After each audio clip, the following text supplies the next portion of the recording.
ప్రతిపక్ష BRS party ఎన్నికల అధికారిని కలిసి కాంగ్రెస్ పై ఫిర్యాదు చేసింది. జూబ్లీహిల్స్ ఎన్నికల్లో అధికార కాంగ్రెస్ పార్టీపై కంప్లైంట్ ఇచ్చింది. అధికార దుర్వినియోగానికి పాల్పడుతూ ఎన్నికల్లో లబ్ధి పొందేందుకు చూస్తుందని ఫిర్యాదు చేసింది. రాష్ట్ర ఎన్నికల ప్రధాన అధికారిని కలిసిన మాజీ మంత్రులు హరీష్ రావు, తలసాని శ్రీనివాస్ యాదవ్, కొప్పుల ఈశ్వర్ కాంగ్రెస్ అక్రమాలకు పాల్పడుతోందని, ఓటర్లను ప్రభావితం చేస్తుందని ఫిర్యాదు చేశారు. ఎన్నికల అధికారికి ఫిర్యాదు చేసిన బృందంలో మాజీ మంత్రులతో పాటు ఎమ్మెల్యే కౌశిక్ రెడ్డి, జీవన్ రెడ్డి ఉన్నారు.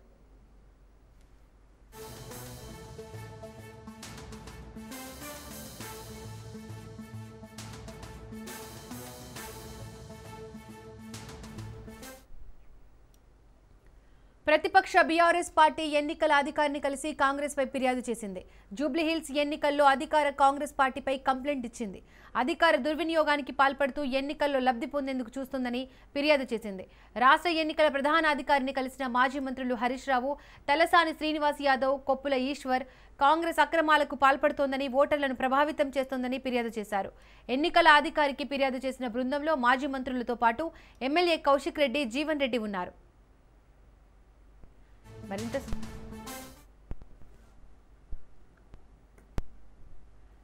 ఇదే అంశానికి సంబంధించి మోర్ డీటెయిల్స్ మా ప్రతినిధి సైదులు అందిస్తారు. సైదులో ప్రతిపక్ష బీఆర్ఎస్ పార్టీ ఎన్నికల అధికారికి కలిసి కాంగ్రెస్ పై ఫిర్యాదు చేసినట్లు తెలుస్తోంది. డీటెయిల్స్ ఏంటి? దీపిక, కొద్దిసేపటి క్రితం ఎలక్షన్ సిఇఓ సుదర్శన్ రెడ్డిని కలిశారు హరీష్ రావు నేతృత్వంలోని బీఆర్ఎస్ నేతలు. సో జూబ్లీహిల్స్ ఉప ఎన్నికలో అధికార కాంగ్రెస్ పార్టీ అధికార దుర్వినియోగానికి పాల్పడుతుందని ఆధారాలతో సహా వచ్చి ఇక్కడ కంప్లైంట్ చేయడం జరిగింది. మరి కాసేపట్లో మీడియాతో కూడా మాట్లాడున్నారు హరీష్ రావు నేతృత్వంలోని బీఆర్ఎస్ బృందం.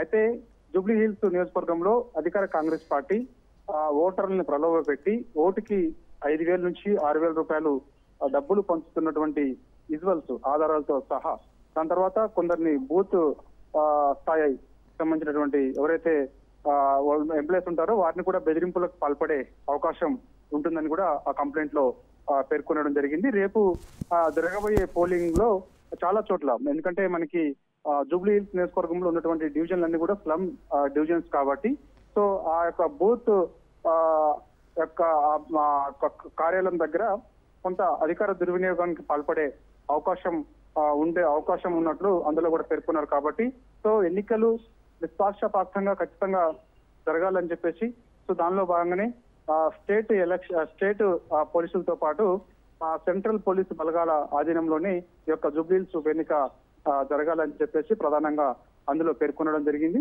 సో ఈ అంశాలన్నీ కూడా పరిగణలోకి తీసుకొని ఎవరైతే ఓటర్లను ప్రలోభ పెట్టారో సో వాళ్ళపైన క్రిమినల్ చర్యలు తీసుకోవాలి. అదేవిధంగా రేపు పోలింగ్లు జరగనున్న నేపథ్యంలో సో ఎక్కడ కూడా ఎటువంటి అవాంఛనీయ ఘటనలు చోటు చేసుకోకుండా ఖచ్చితంగా నిష్పాక్షపాతంగా ఖచ్చితంగా ఎన్నికలు జరిగేలా కూడా చర్యలు తీసుకోవాలని చెప్పేసి కూడా అందులో పేర్కొనడం జరిగింది. దాని తర్వాత కంప్లైంట్ కూడా ఇవ్వడం జరిగింది. సో ఇప్పటికే ఇంకా లోపటే ఉన్నారు హరీష్ రావుతో పాటుగా మిగిలిన బీఆర్ఎస్ నేతలందరూ కూడా స్టేట్ ఎలక్షన్ సిఇఓ సుదర్శన్ రెడ్డితో మాట్లాడుతున్నారు. వారు బయటకు వచ్చిన తర్వాత సో అందులో పేర్కొన్నటువంటి అంశాలు ఇవి.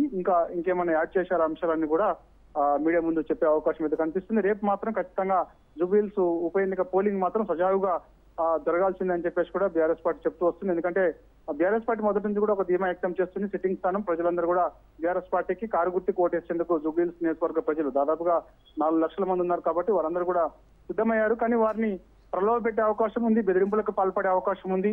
ఇప్పటికే బెదిరింపులకి పాల్పడుతున్నట్టు మా దృష్టికి వచ్చింది. సో మేము కూడా అవన్నీ కూడా ఆధారాలు సేకరించి మీకు కంప్లైంట్ చేస్తున్నాం అని చెప్పేసి అందులో పేర్కొని కంప్లైంట్ కూడా ఇవ్వడం జరిగింది. సో కాసేపట్లో బయటకు వచ్చి మీడియాతో కూడా హరీష్ రావు మాట్లాడతారు. Right Saidulu, thank you.